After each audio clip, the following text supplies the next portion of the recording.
Hi, everybody, and welcome to the last week's lectures for this course. Um, we're going to be talking about technological futurism today. We're going to talk a bit about a bunch of different kinds of technology that we're sort of seeing be developed right now and also be theorized about. And we're going to talk about different perspectives on technology and its role in the future and the kinds of futures that it's working towards and how we use it. It's sort of like dual-edged sword aspect. And then we're also going to talk a bit about the Ray Bradbury story and the Moon Be Still Is Bright and the Marie Kurosato story, Imposter Syndrome. Each of those could easily have an hour-long lecture about it. I didn't want to go into them in that much detail just because I three three lectures of that length or like extra long lectures during the last week when it's also technically finals week for this very condensed semester seemed like it would be a little bit unfair and too much work for you guys to like ask that of you. So that's why we're just kind of going to talk about them a little bit.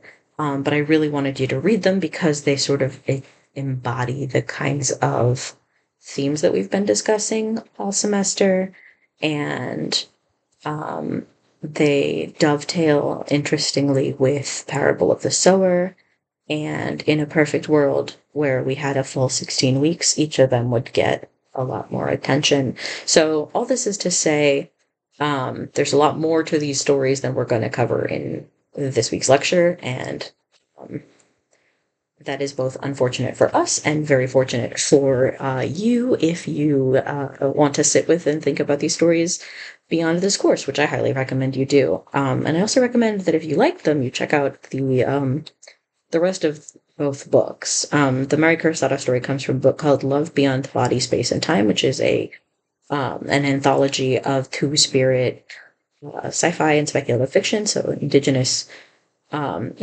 people who have expansive gender and sexuality identities that kind of go beyond what we would typically think of as like LGBTQ plus, because that's like a really Western framework and a lot of two-spirit. We talked a little bit about two-spirit last week, didn't we? Yeah.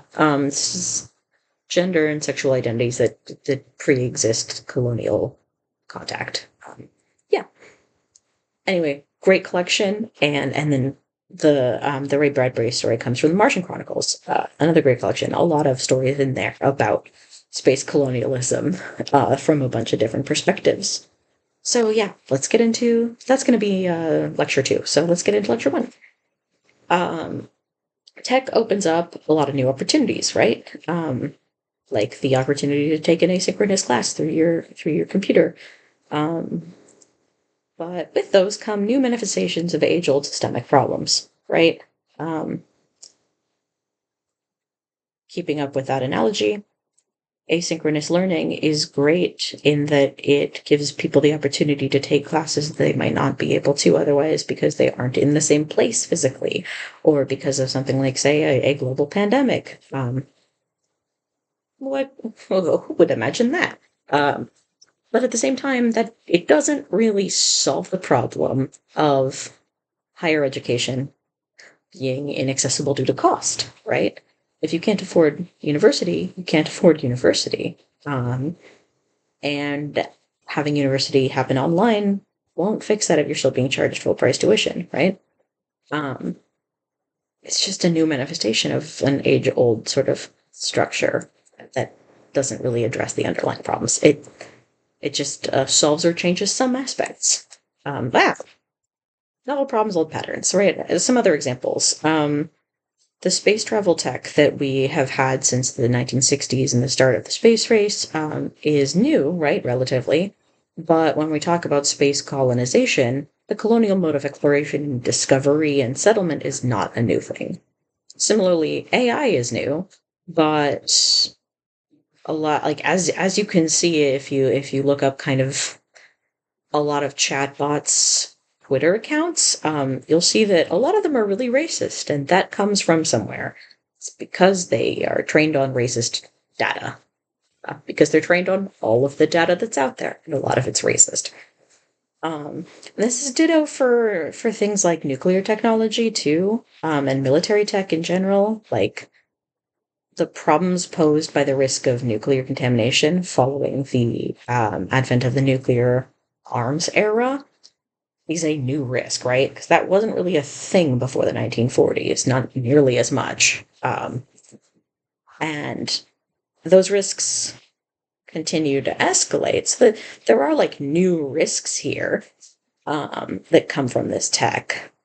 But the underlying patterns that determine like who is most harmed by and exposed to the dangers of nuclear contamination, that is very old, right? Um, both in the sense of like where nuclear waste is buried, which is a lot like pipelines, typically routed into indigenous lands as like quote unquote sacrifice zones. That's one of the terms used for this phenomenon. Um, as evident, like there are examples of this all across the Southwest, from the uranium mines on Navajo Nation and kind of throughout the area to um, the weapons testing and manufacturing at Trinity and at Los Alamos and in Nevada, at the Nevada testing site, all the way up to where the waste is buried, which for the U.S. is the WIP, the Waste Isolation Pilot Project, which is out in the New Mexico desert because it's so remote. Um, it's not. There's nearby communities. They're native communities and not U.S. cities, and that's the rhetoric of colonialism. But also, there's another old pattern here, which is the issue of how to communicate danger across linguistic and contextual and cultural borders. In this case, through time is time is like the new manifestation, right? Because when I say nuclear contamination, we're talking about like waste that's going to be deadly for hundreds of thousands of years. How do you communicate across that kind of time scale and presumably all kinds of linguistic and cultural barriers that like a warning should be taken seriously? And yeah, so how to communicate is an old problem, and societal inabilities to figure out how to communicate across borders is an old problem inflected by old patterns of racism and recognition, among other things. But before we can really talk about anything else from our day, we should give a little bit of a history of the internet because we're going to be talking about a lot of technology that kind of relies on the internet as we come to know and think about it in our current moment. Um, and we're going to be talking a lot about dual use tech, like tech that has both civilian and military uses, and the internet is a prime example of that. But it's also so significant to like the kinds of technology we'll be talking about in general that it seems like a really important kind of like place to start. And again, we're covering like 5 different readings today. Five, five doesn't sound right. Maybe it's 4. We're covering a bunch of different readings today. Reading about Flock, the reading about AI and Facebook. We're talking about space colonialism in a couple of different contexts. We're talking about a lot of different things, right? So this is going to jump around a bit more than usual. But that's just because we're trying to kind of cover a smorgasbord of examples of futurism and tech and how it is working in our present moment. So anyway, let's talk about the internet. We know the internet, right? We've grown up with the internet. Um, but in your lifetimes, the internet has changed quite a lot. So and it also predates both your lives and mine. Because the internet was actually initially developed in the 70s. It came from a Department of Defense project, specifically run through DARPA, the Defense Advanced Research Projects Agency, which was doing these networking experiments with academic computer scientists and some computer scientists in England as well. And ultimately this led to the precursor to the modern internet being created, which was originally like fairly limited access and run by the government. And then it began to shift from government controlled to like controlled by the market and companies over its early decades. And then it became more widely accessible in the 90s with dial up, and it became sort of something that everyday people could start to use to connect with each other. And it became a kind of combination project, which has government oversight. That should say oversight, not insight. Government oversight that's mostly on the regional level, right? Like different nation states have different rules and regulations about how to use the internet, what internet sites can be accessed or like legally are available, what should be censored, what is a legal versus illegal thing to be purchasing online, things like that. So it's got some government oversight. It's got some private industry with a lot of say in it, right? Especially like big tech companies that provide things like, I mean, everything from selling you broadband so you can access the internet to selling you web domains so you can have your little corner of the internet to running social media sites so you can participate in these networks, right? Like companies have a lot of say over the internet. And then there are also international nonprofit and community bodies that sort of like create space on the internet and have some amount of say over how it works. And this could be everything from like autonomous communities that sort of grow up and develop their own rules, like fan forums are a good example of this. They're not funded and they're not run by a formal body in a lot of ways. Sometimes they have moderators, but like they kind of organically develop. And then international nonprofits are like organizations like the Internet Society, which are dedicated to protecting the internet from like overreach and from too much kind of like control or intervention from any one power that be. All of this changes pretty significantly over time, though, right? Like the internet has looked a lot of different ways. In its early years, it was really multifaceted, very localized, niche, and relatively accessible and anonymous. It was a lot easier to be anonymous on the internet in the early 2000s than it is today because there wasn't any of this like ID verification that you see being widely platformed right now.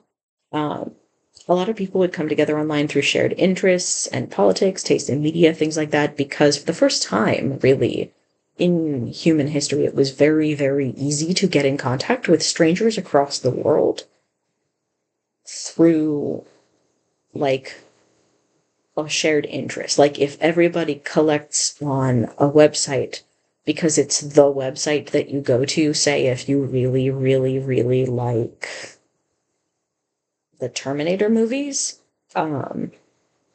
suddenly people from Russia and people from Brazil and people from the US can all talk to each other about the Terminator movies and how much I love them, all on this one website. That's pretty cool. That's pretty revolutionary.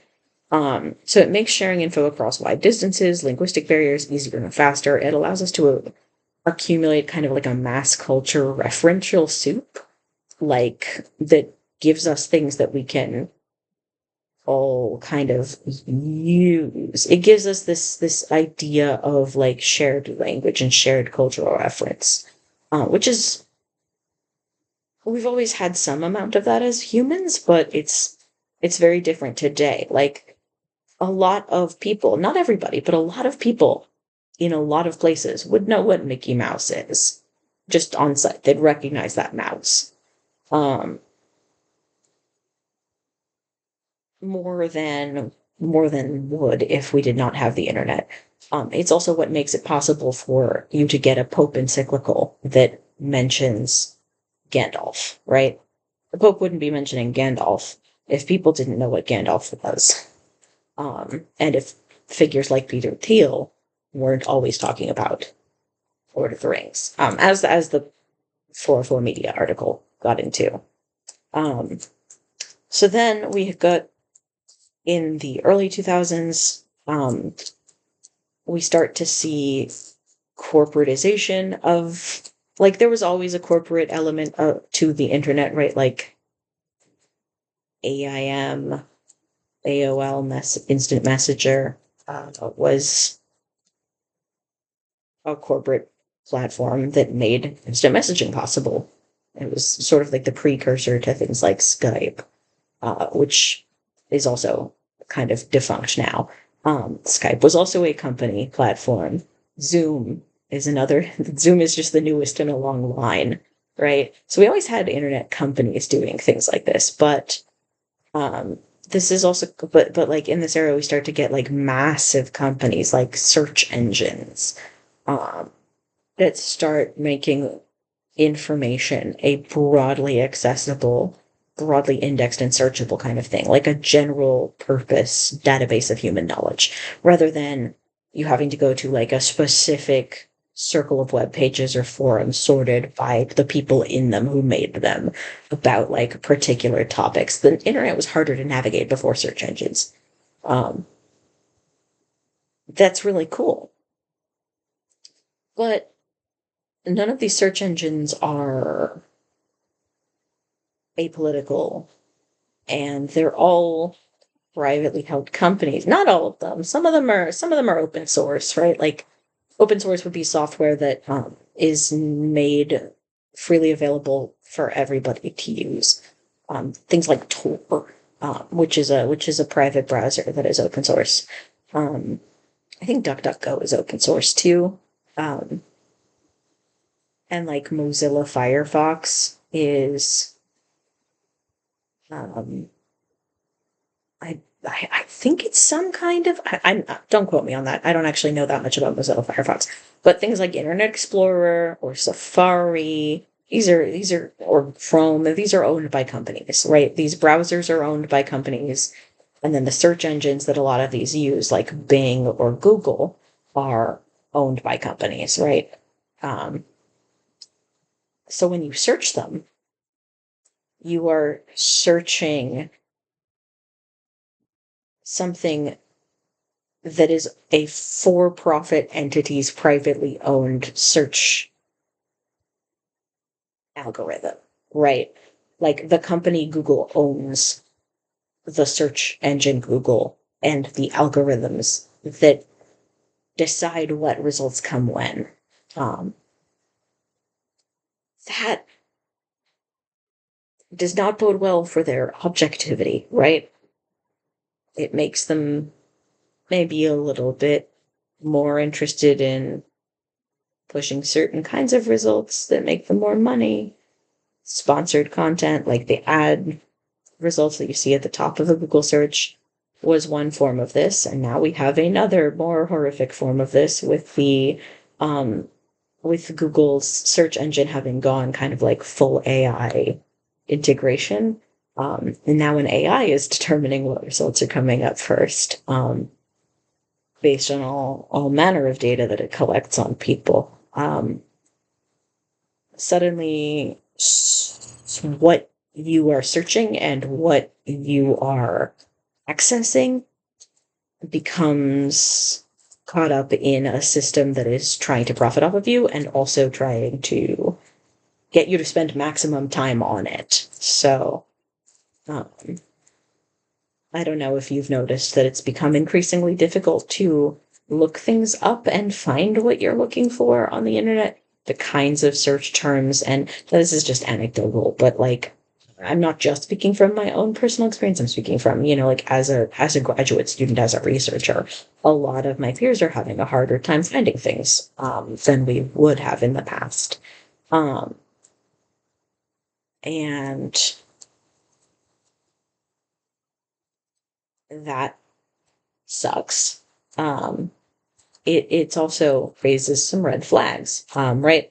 It's very easy to censor messages and hamstring communication um, if you own the algorithm that determines how information gets to people. Um, and when information access is dependent on corporations, it's not something we can take for granted that the information that we're accessing is always the whole picture. Especially not when it's AI that's making these kinds of decisions. Um, because it's programmed to feed us specific things, right? Um, in the same way that information becomes something that we're accessing primarily through corporate products, this is also true for a lot of media in this era, right? We start to see the advent of streaming companies suddenly, instead of going to a store and buying a movie or a CD, like an album or a book, we're renting access to them by paying a streaming company a monthly fee and then accessing like whatever they happen to be offering. Um, this is not always how media access worked.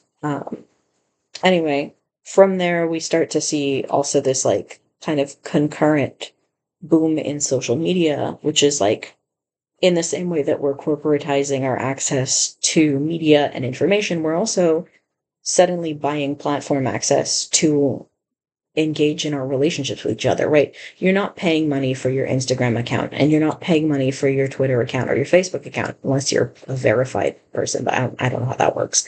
But you're not paying monetarily, you're paying through your time and the ad revenue the company gets out of you. The more time you spend on their site, the more ad money they make off of you, the more ads they show you, the more things that they are paid to put in front of you get put in front of you, the more you see and engage with these messages. So suddenly, these sites that we go to as like a almost sort of like as like a very normalized part of carrying on interpersonal relationships in the 21st century becomes a means to feed us information.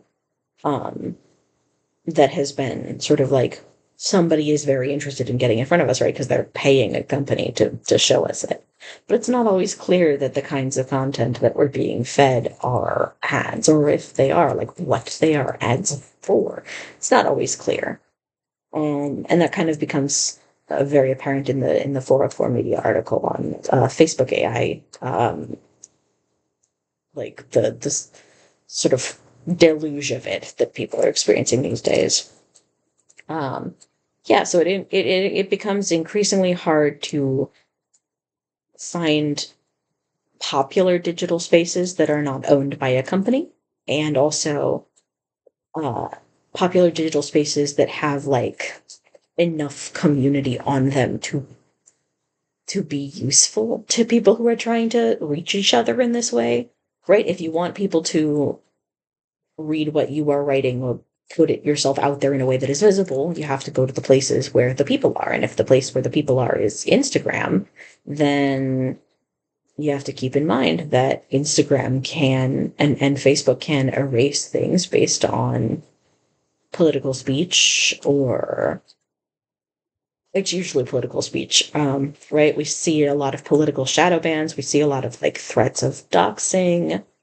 Some of these are official, some of these are less official. Right? But like a company can shadow ban somebody very easily.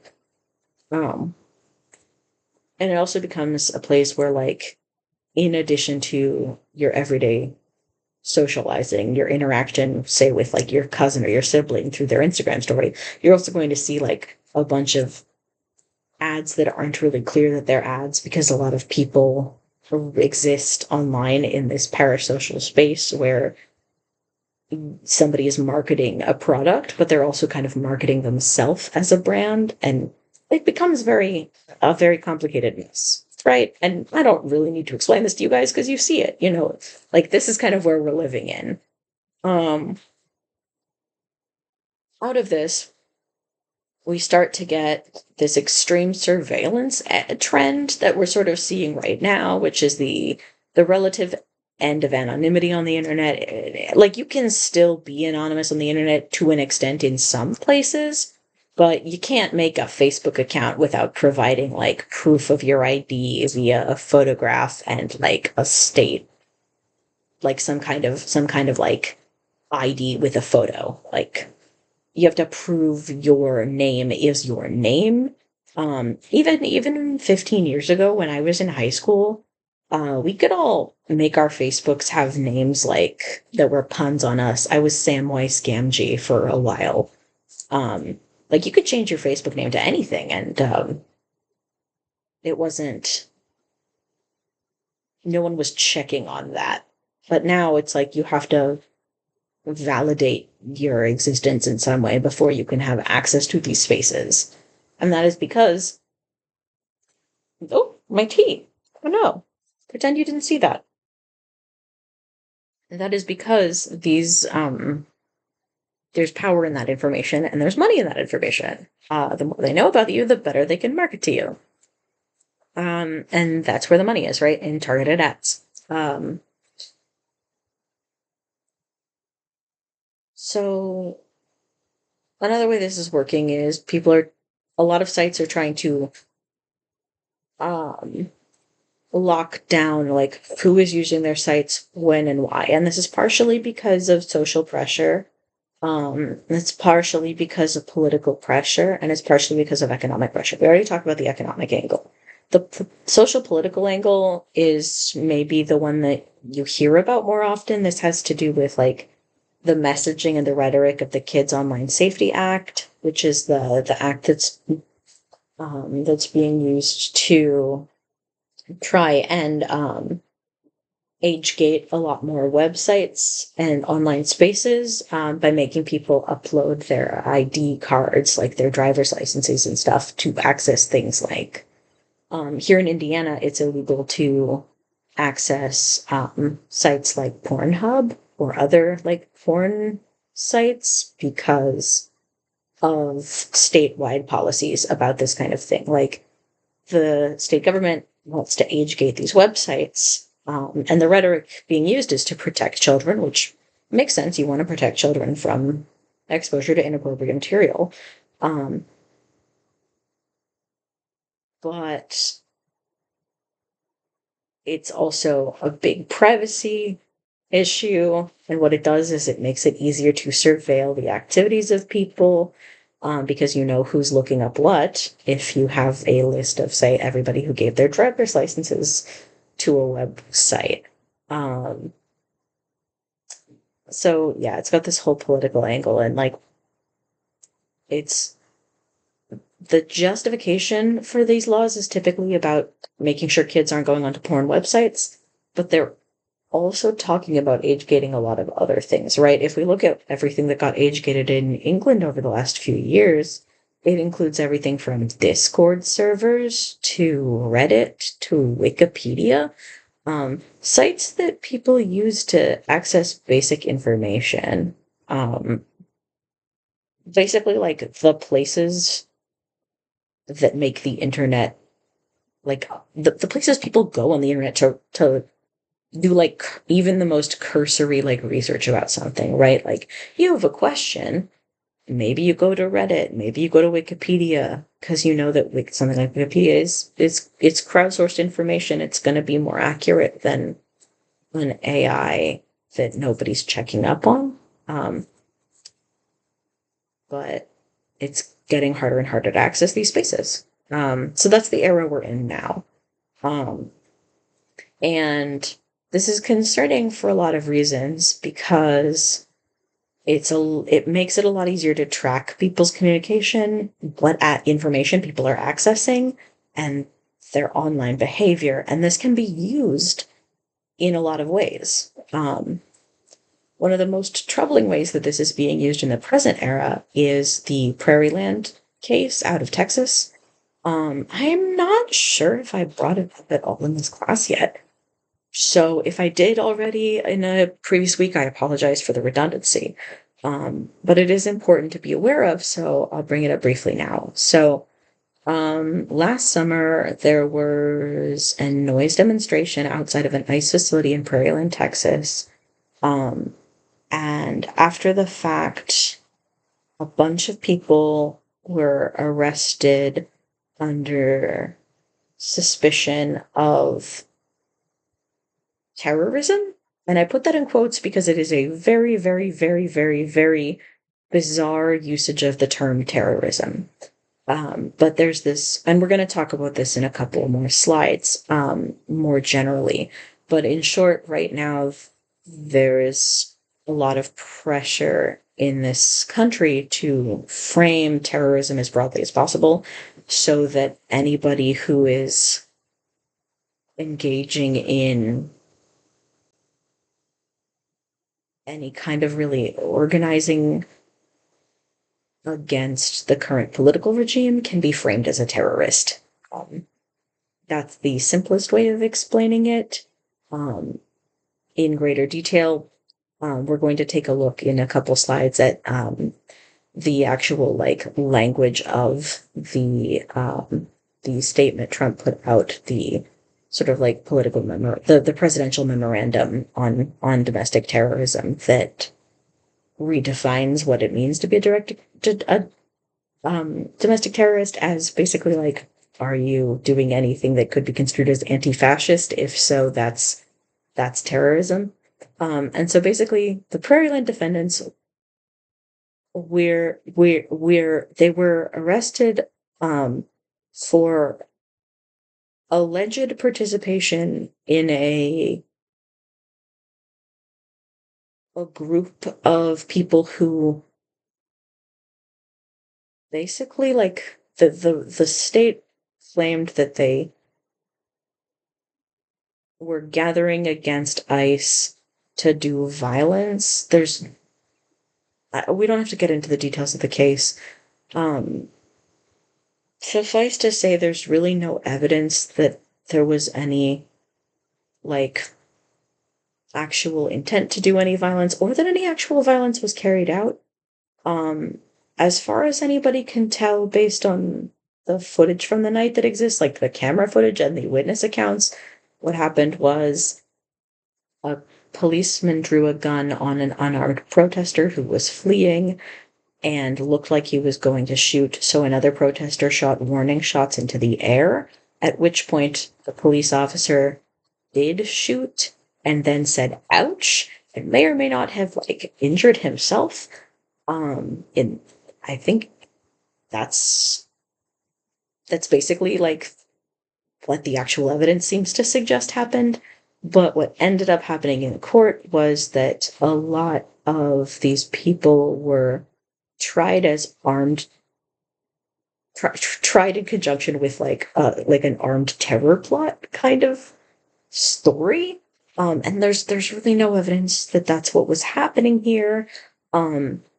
So much so that a lot of the people charged as terrorists weren't even at this demonstration. They were just people who may or may not have known each other, or people who had the same social circles, or people who had the same political interests. In particular, people who had boxes of zines, which are little publications that are often political in nature.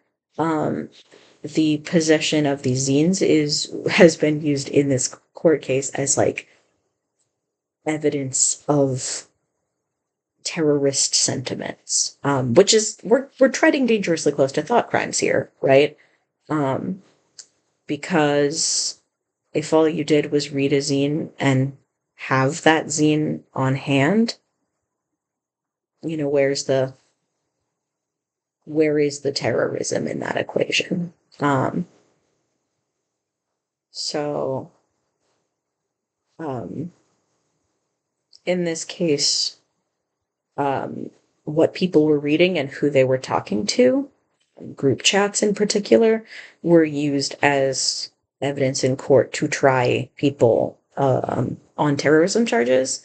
And this ended up leading to, it's over 500 collective, years of prison terms. People got anywhere from 15 to 100 years in this case. So it's a really, really significant current event in the realm of how surveillance is being used to turn the internet into a place of increasing scrutiny. Um, and then we get to sort of like the next aspect of our current internet era, which is kind of a, for lack of a better term, post-truth. Um, right? We're in this space right now where the internet is very difficult to access without running into AI in some capacity, either because so many search engines just use AI now, or present like AI summaries under everything, um, or give AI based recommendations for what to engage with next. Um, and that would be concerning enough in terms of how much AI has a say in what information we're accessing, but also a lot of the information we're accessing is AI generated, and AI hallucinates a lot. That's the actual term for it when an AI invents something out of whole cloth, um, is a hallucination. So if you ask AI to write you an essay, it may use actual sources that exist. It may also make up a source and just cite it and be like, yeah, this is Bob and Bob 2015 from the journal of this is a totally real journal. And you'll be like, oh, I've never read that article. And then if you go and try to find the article, it doesn't exist. Um, but that doesn't stop bots talking to bots, parroting misinformation from bots that already it becomes a feedback loop, right? Because AI trains on the sum total of internet data available to it. So the more of that is AI generated slop, the more AI slop builds off of existing AIs. This is how AI slop becomes so bizarre and egregious, is because there's so much of it that it's learning from itself now. So it becomes very self-referential. It also makes it very hard to find real information, whether we're looking for something like art or music or writing that's just by people, not AI, or if we're looking through social media for like the actual photographs of our friends and their loved ones. Say like you check Facebook because you want to see your cousin's wedding photo, but instead you get 500 images of shrimp Jesus. Um, which is a real thing that was very, very viral on Facebook because there are so many bots on the site that keep commenting on and resharing the same trending AI images, and that's how they keep becoming so popular and prevalent, which only further suggests to bots that, yes, this is working, keep doing more of it. Um, this gets worse as AI becomes like better at creating images and text, because it gets a lot harder to tell what's written by an AI versus what's written by a person, or even like photographs and video, like what's real versus what's AI generated. Um, why is this so dangerous? Well, because it casts doubt on the truth value of like everything, right? It's very easy to make true information seem false or call it into question by saying, oh, well, are you sure that's real and not AI? And it's also very easy to drown out information with misinformation campaigns, propaganda on steroids, right?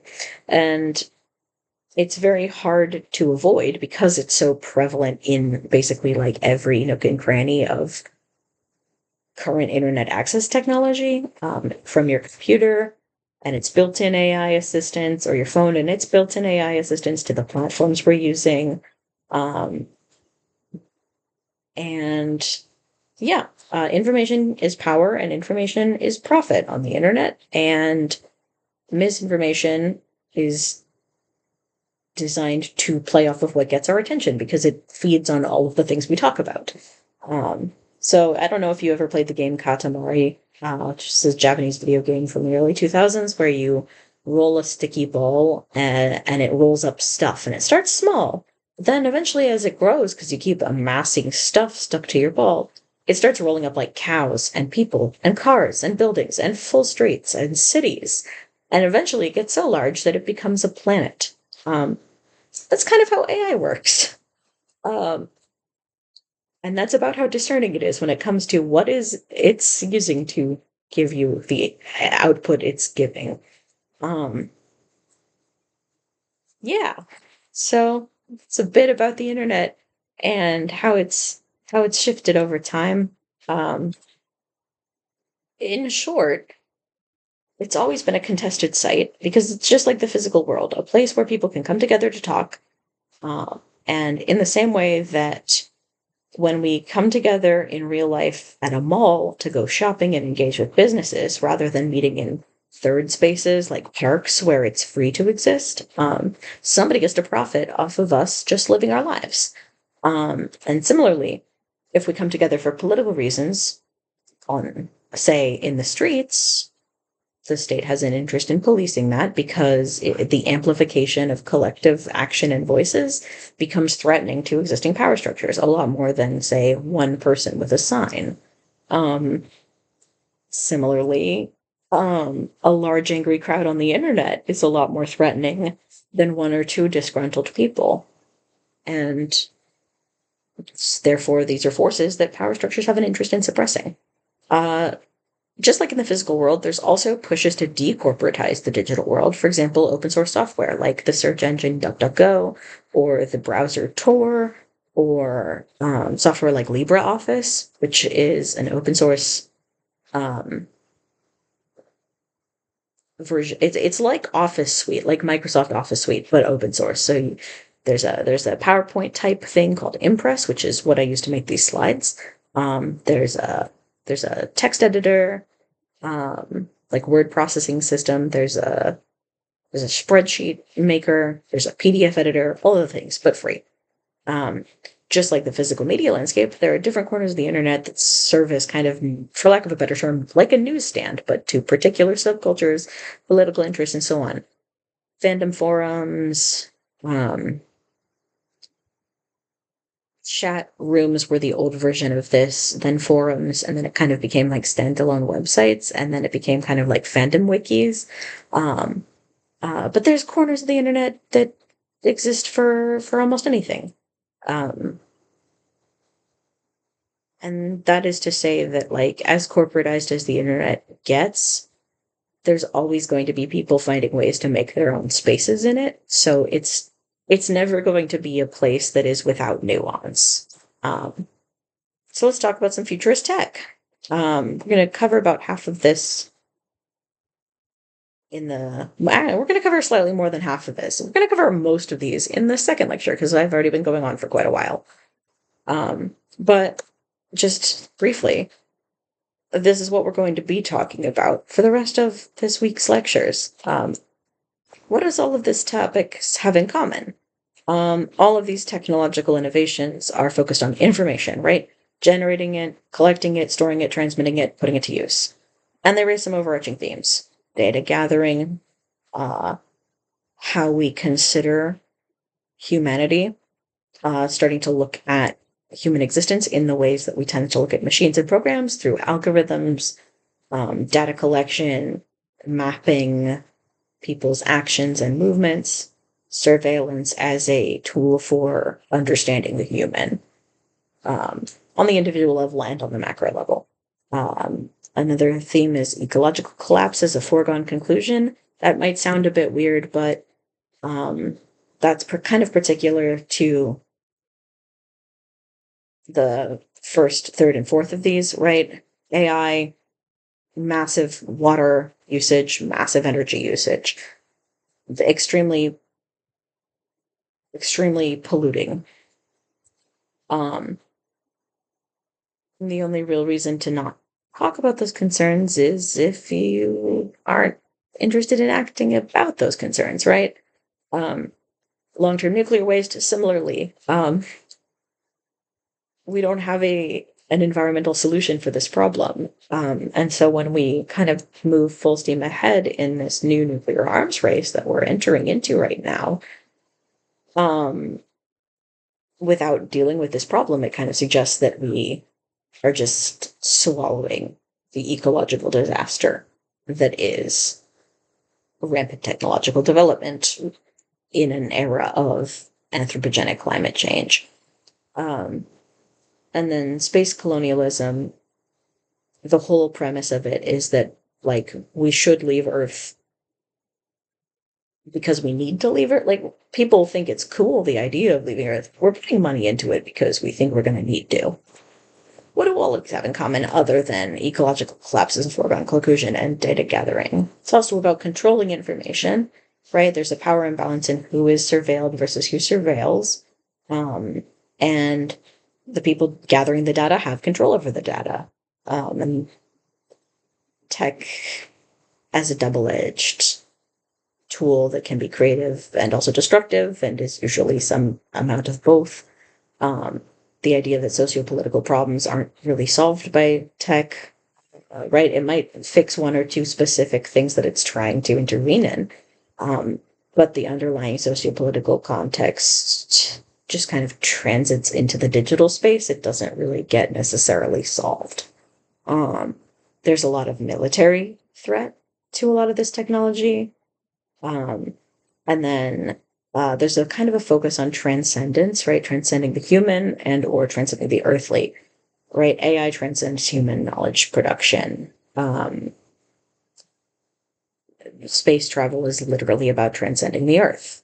Uh, Surveillance is about broadening our conception of how we think about humanity, right? Instead of thinking about us as people with private interior lives, we're thinking about us as something that can be mapped entirely by enough, like, given that we collect enough data points, we can identify you, we can link your actions to points on a map.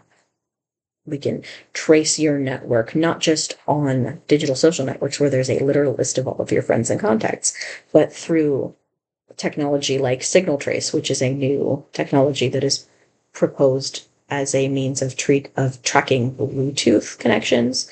So every time you drive by a camera with Signal Trace enabled, it would not just take pictures of, say, your license plate, it would also capture all of the Bluetooth identifiers for every Bluetooth device in that car, and therefore link people who own those devices to that car and also whoever owns that car. So it can track your network of friends based on how many of you brought your phones in the car with you.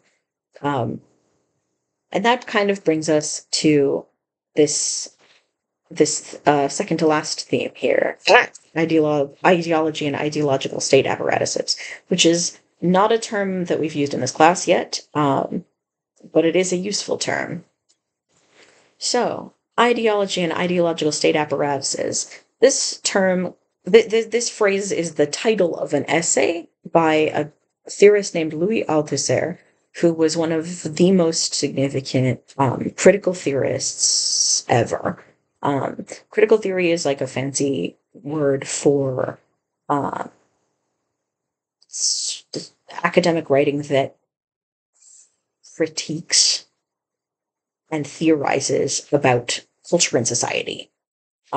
So theories for how economies work, theories for how human psychology works, theories on how Western civilization functions, like all of these very vague things could be construed as falling into the category of critical theory, but it's typically politically inflected, economically inflected commentary on power structures, like in Western society. And so this is one of those essays. Althusser is concerned with the state enforcing norms.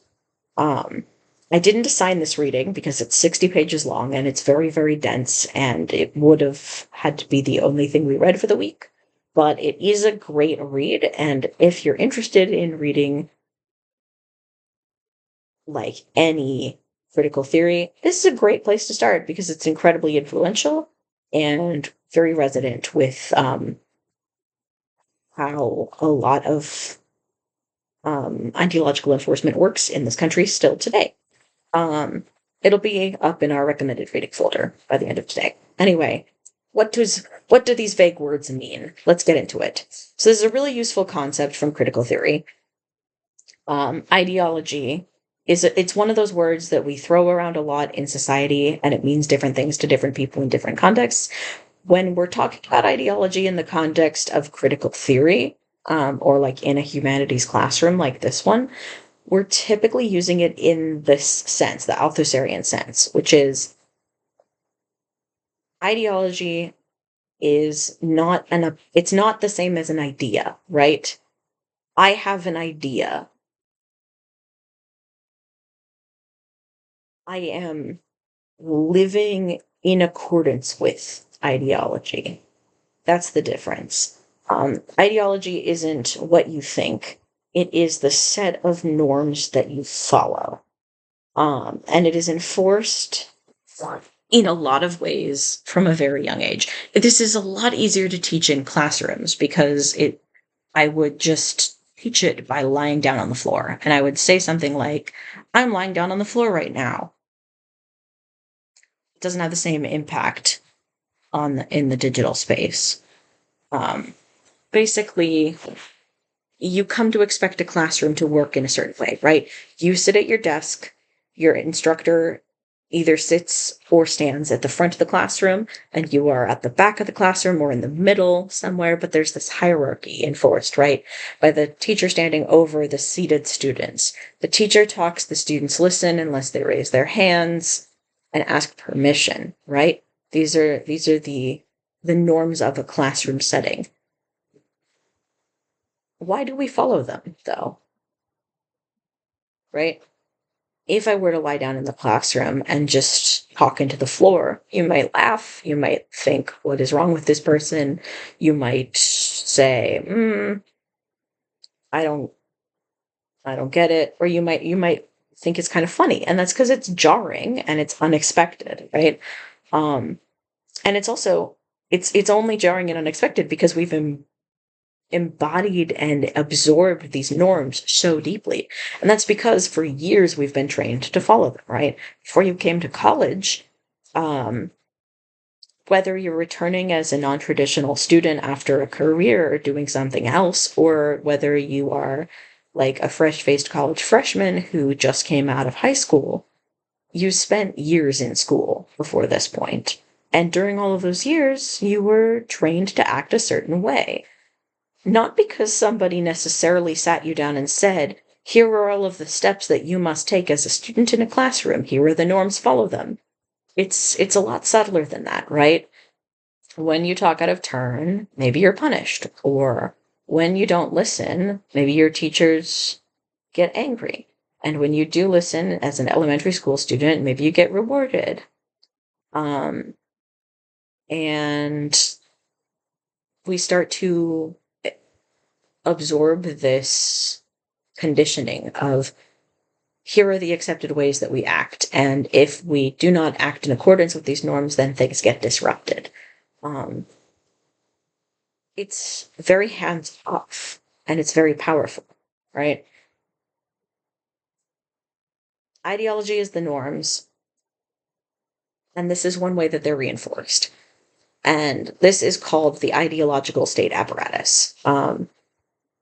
Like Althusser coins the term. It's a fancy term for what I just described, which is the soft hand of the state that we all sort of embody to each other, right? In how we respond to behaviors that we expect versus behaviors that we don't expect. What is considered normal versus what is considered abnormal or stigmatized or problematic is very much dependent on what a society rewards and what a society does not reward. And we don't need the state to be strictly telling us this for it to be a downstream effect of state power, right? For example, right now, there is a lot of stigmatization and anti-trans rhetoric, like stigmatization of trans people and transphobic rhetoric being used in society. And this has gone hand in hand with legal, like legal governmental, formal governmental, like work to exclude trans people from certain aspects of society, from using public restrooms to owning guns, all of which is under attack in various courts and legislative bodies, to playing sports competitively. That's all like happening at the official state intervention level, but it's also happening through less overt forms of stigmatization, judgment, punishment, or reward that we sort of experience our whole lives as people in society, right? Regardless of whether or not you are trans or cis, or you know a trans person, even, you've still experienced gender related ideological conditioning, right? From the very idea that pink is for girls and blue is for boys, or that boys should have short hair or girls should have long hair, or that like dolls are for girls and trucks are for like there's a whole list of gendered stereotypes. That is those norms, that's ideology. Um and it's reinforced through media, it's reinforced through school, it's reinforced through social groups like churches or clubs, or the family structure where we get to observe our parents enact norms, right? Um, Ideologies everywhere. And Althusser contrasts these examples of like social conditioning as a means of like ideological indoctrination, for lack of a better word. That feels judgy because like everyone is like constantly swimming in the soup of ideology. It's impossible to escape. um there's also the but like lost the train of thought, sorry. Althusser contrasts this with something that he calls the repressive state apparatus, and that would be reinforcing ideology through violence. Carceral systems work like this, right? If you don't respond to the social pressuring that tells you to act a certain way in accordance with norms, and you break enough rules, perhaps you break laws and you end up facing criminal charges. That is the repressive state apparatus, repressing your behavior. When ideological norms are not enough to control you, then repression is the stick that is there to back up the carrot of, you know, you'll be stigmatized or shamed or not get what you want if you don't follow these norms. But also, if you don't follow these norms enough, we will punish you explicitly with violence. Um, so, military intervention in revolutions, state repression, uh, counterinsurgency, things like police raids of political actors, things like intervention in intervention that involves violence, but also that involves sort of like repression of any kind. When there's formal repression involved, that's sort of like the flip side of how ideology is enforced. In short, you're going to sit down in the classroom, and you're going to sit down in the classroom either because you do it without thinking, because you've internalized that that is how students act in the classroom, take it for granted, or because you don't want to get detention. Either way, ideology is in play. But typically, and sometimes these two types of state apparatus overlap in the same institution. Sometimes they're different, right? The police, repressive state apparatus. Schools, ideological state apparatus. But sometimes they're also, right, there's a school to prison pipeline for a reason. There's an overlap there. And AI is another example of a place where these overlap in a really fascinating way. And so that's the main reason why I wanted to bring this up today, is to give us like a frame of reference for talking about the kinds of things that AI does and the kinds of power it has. Because it works as both an ideological state apparatus by doing a lot of social, political, and cultural influencing through its reach, through its inescapability, um, but also it directly participates in repressive state action, right? By being the tool used to track and punish those who break the rules via military AI, drones, law cameras, etc.